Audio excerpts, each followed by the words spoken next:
Hello everyone, this is Ben Sports Talk, and I'm going to talk about top 10 and most underrated MLB players of 2012. First off I want to say that there are some players that deserve to be on this list, but then again shouldn't be on this list for other reasons like injuries, or they haven't really shown it yet. But they could be in top 20 maybe. I have Gardner of the Yankees.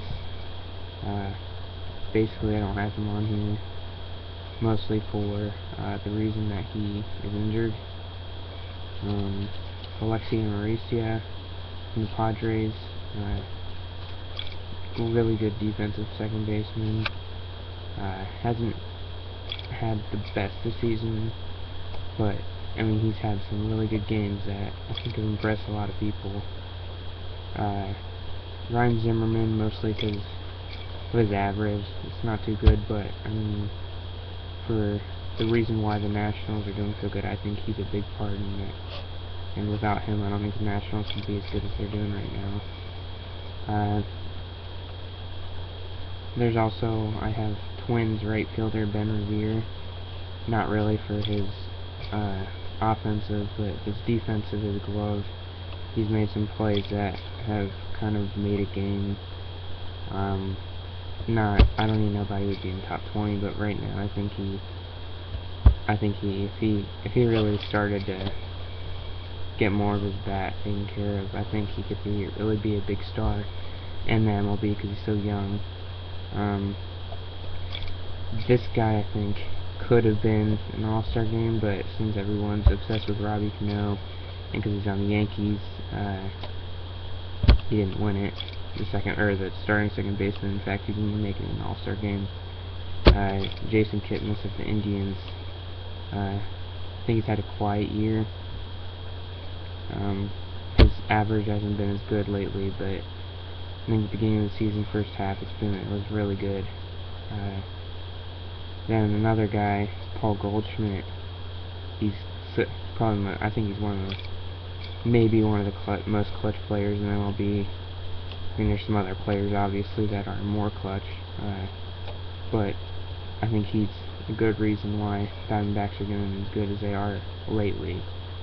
Then Jim Johnson, Orioles closing pitcher, is really good. League leader in save, MLB leader in save, went to the All-Star game. I think he's definitely a great part in the Orioles. Well, let's get to top 10 most underrated players. I think, first of all, I do not have any Red Sox, I do not have any Yankees, I don't have any Tigers, no Cardinals, Angels, none. I have players that I think deserve to be more noted, and they aren't. First off is Yovani Gallardo. I watched him play. I live in Wisconsin. I watched him play in Milwaukee. Threw 14 strikeouts against the Pittsburgh Pirates. Great game. He has 128 strikeouts, 16 home runs allowed. ERA isn't good at all, 4.07, and then his runs have only been 59, and I think he's definitely going to be a big part in the Brewers now that Zach Greinke's gone. Another guy is Adam Jones of the Orioles. I think he's had more, attention now, but I think he's still up there. He should get more attention. He's had a really good year, I think. Quietly, 293 average, 23 home runs, 53 RBIs, 115 hits. That's great. That's what the Orioles need to win, and that's what's happening right now. So, I think it's going to be a rubber match between the Yankees and them, honestly. If the Yankees can maybe slow down a little bit, but another guy is Starlin Castro. As much as I don't like the Cubs, he's good. 283 average, 9 home runs, 47 RBIs, 112 hits. Isn't as good as he was last year, but he definitely is good and affects the Cubs and how good they are right now. Another guy, I think some people might disagree with me in this, but I mean, it's Andrew McCutchen, the Pittsburgh Pirates. I think he's getting called maybe MVP, and people still don't talk about him much. They talk about more Prince Fields or Albert Pujols. Got to get over that. Pittsburgh's taking over right now. The Central, hopefully. I like to watch kind of younger teams, and so got another guy played on the Blue Jays last year. Always been a good player, Aaron Hill. I don't know if he played on the Blue Jays last year, but anyway, he's had a good year. He should have been in an All-Star game. Cycle. He hit for a cycle, and I don't know how short of a span in a month. 303 average, 13 home runs, 45 RBIs, 101 and 11 hits. The guy's good. Great defensive player too. So I think he's helped the Diamondbacks lately too. And if they do get rid of Justin Upton, I think he's gonna really have to step it up. Another guy is Jose Altuve. I really noticed him in the All-Star game, and I kind of watched him lately just to follow him, but he doesn't have the best stats because his team is so bad. But he has good average, 296. Right there at almost 300.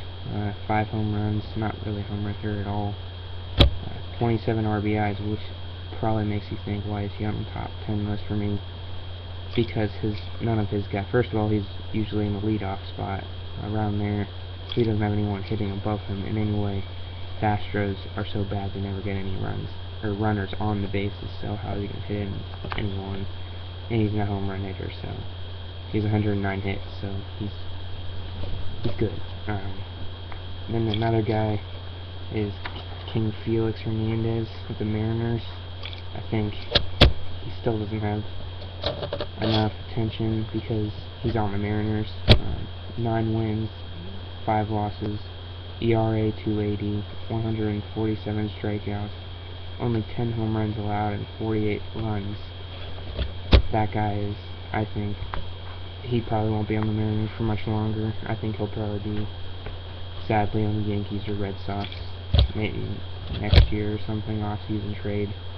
I think Seattle's a good fit for him, but if he wants to win a ring, he'll probably want to go over to New York or somewhere where he thinks he can win one. Honestly, I think that might be his best bet. Maybe not with Boston at all, but Yankees, yeah.